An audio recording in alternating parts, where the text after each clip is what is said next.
കാനഡയുടെ കുടിയേറ്റ നയം എന്തുകൊണ്ട് മാറ്റിയെന്ന കാര്യത്തിൽ പ്രധാനമന്ത്രി ജസ്റ്റിൻ ട്രൂഡോ കഴിഞ്ഞ ദിവസം വിശദീകരിച്ചിരുന്നു.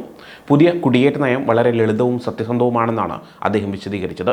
ജനസംഖ്യ വർദ്ധിച്ചു വരുന്ന സാഹചര്യത്തിലാണ് കുടിയേറ്റ നയത്തിൽ മാറ്റം വരുത്തിയതെന്നും പുതിയ മാറ്റം നേരത്തെ തന്നെ കൊണ്ടുവരാമായിരുന്നു എന്ന കുറ്റസമ്മതവും അദ്ദേഹം നടത്തിയിട്ടുണ്ട്. ട്രൂഡോ ഞായറാഴ്ച പുറത്തുവിട്ട 7 മിനിറ്റ് ദൈർഘ്യമുള്ള വീഡിയോയിലാണ് ഇക്കാര്യം വ്യക്തമാക്കുന്നത്. കോവിഡിന് ശേഷം സാമ്പത്തിക മാന്ദ്യം ഉടലെടുത്തു. പിന്നീട് ബിസിനസ് സ്ഥാപനങ്ങൾക്ക് കൂടുതൽ തൊഴിലാളികളെ ആവശ്യമില്ലാതെ വന്നു. ഈ സമയത്ത് തന്നെ കുടിയേറ്റ നയത്തിൽ മാറ്റം വരുത്തേണ്ടിയിരുന്നുവെന്നാണ് ട്രൂഡോ വീഡിയോയിൽ വ്യക്തമാക്കുന്നത്. കുടിയേറ്റം കുറയ്ക്കാൻ ആ സമയത്ത് തന്നെ വേഗത്തിൽ പ്രവർത്തിക്കാമായിരുന്നെന്നും അദ്ദേഹം പറഞ്ഞു. 2025 കാനഡയിൽ പൊതുതെരഞ്ഞെടുപ്പ് വരാനിരിക്കുകയാണ്. കുടിയേറ്റം അവിടെ ചർച്ചാ വിഷയമാണ്. തെരഞ്ഞെടുപ്പിൽ പരാജയപ്പെടുമോ എന്ന പേടിയും ട്രൂഡോയ്ക്കുണ്ട്. എല്ലാവർക്കും വീടുകൾ ലഭിക്കാനുള്ള അഭാവം, വിലക്കയറ്റം തുടങ്ങിയ പ്രശ്നങ്ങൾ ഉയർത്തിക്കാട്ടി കുടിയേറ്റത്തെ ചില വിമർശകർ കുറ്റപ്പെടുത്തുന്നുണ്ട്. ഇതിന് പിന്നാലെയാണ് കനേഡിയൻ പ്രധാനമന്ത്രി ജസ്റ്റിൻ ട്രൂഡോ ഇത്തരത്തിലൊരു വീഡിയോ ഇറക്കിയിരിക്കുന്നത്. സത്യസന്ധവും വളരെ ലളിതവുമാണ് പുതിയ കുടിയേറ്റ നയമെന്നാണ് ട്രൂഡോ വ്യക്തമാക്കുന്നത്. രാജ്യത്തിന് ആവശ്യമായ ഹെൽത്ത് കെയർ വർക്കർ, നിർമ്മാണ തൊഴിലാളികൾ എന്നിവർക്കായിരിക്കും PR നൽകുന്നതിന് മുൻഗണനയുണ്ടാവുക. കാനഡയിൽ പ്രവേശിക്കപ്പെടുന്ന സ്ഥിരതാമസക്കാരുടെ ആകെ എണ്ണം കുറയ്ക്കാനും പുതിയ പദ്ധതി ലക്ഷ്യമിടുന്നു.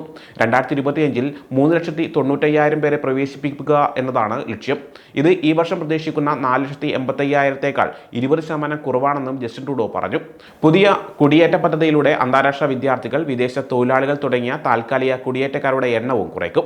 2025-ലും 2026-ലും താൽക്കാലിക കുടിയേറ്റക്കാരുടെ എണ്ണം പ്രതിവർഷം 4,46,000 കുറയുമെന്നാണ് പ്രതീക്ഷിക്കുന്നതെന്നും അദ്ദേഹം പറയുന്നു. കൂടാതെ 2027-ഓടെ 17,400 പുതിയ സ്ഥിരതാമസക്കാരെയാണ് പ്രതീക്ഷിക്കുന്നതെന്നും ട്രൂഡോ പറയുന്നുണ്ട്.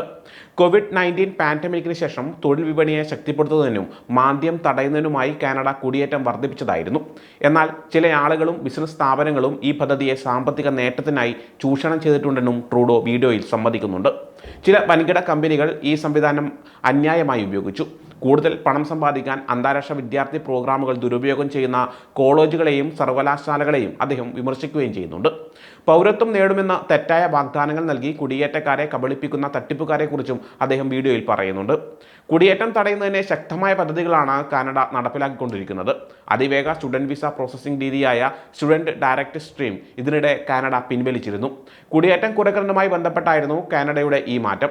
എന്നാൽ SDS പിൻവലിച്ചത് ഇന്ത്യൻ വിദ്യാർത്ഥികൾക്ക് ഗുണകരമാണെന്ന റിപ്പോർട്ടുകളും പുറത്തു വരുന്നുണ്ട്. SDS പിൻവലിച്ചതോടെ വികസിത രാജ്യങ്ങളിലെ വിദ്യാർത്ഥികൾക്ക് ബാധകമായ നിബന്ധനകൾ മാത്രമേ ഇനി മുതൽ ഇന്ത്യൻ വിദ്യാർത്ഥികൾക്കും ബാധകമാകൂ എന്നാണ് വിദഗ്ധർ ചൂണ്ടിക്കാട്ടുന്നത്. 2018-ൽ നടപ്പാക്കിയ SDS പ്രകാരം വിദ്യാർത്ഥികൾ ഒരു വർഷത്തെ ട്യൂഷൻ ഫീസ് ഇനത്തിലും ജീവിത ചെലവ് ഇനത്തിലുമായി ഏകദേശം 25 ലക്ഷത്തോളം രൂപ മുൻകൂറായി കണ്ടെത്തണമായിരുന്നു. എന്നാൽ പുതിയ നയം വന്നതോടെ വിവിധ കോഴ്സുകളിൽ പ്രവേശനം നേടുന്ന ഇന്ത്യൻ വിദ്യാർത്ഥികൾ എല്ലാ വിദേശ വിദ്യാർത്ഥികളെയും പോലെ ഒരു സെമസ്റ്ററിന്റെ ഫീസ് മാത്രം മുൻകൂറായി അടച്ചാൽ മതിയെന്നാണ് പറയുന്നത്. മറ്റു ചെലവുകൾക്ക് സ്പോൺസർഷിപ്പ് ലെറ്റർ, ലോൺ ലെറ്റർ എന്നിവ സമർപ്പിച്ചാൽ മതിയെന്നും ഇത് സാമ്പത്തികമായി വിദ്യാർത്ഥികൾക്ക് വലിയ ആശ്വാസമാകുമെന്നാണ് വിദഗ്ധർ ചൂണ്ടിക്കാട്ടുന്നത്.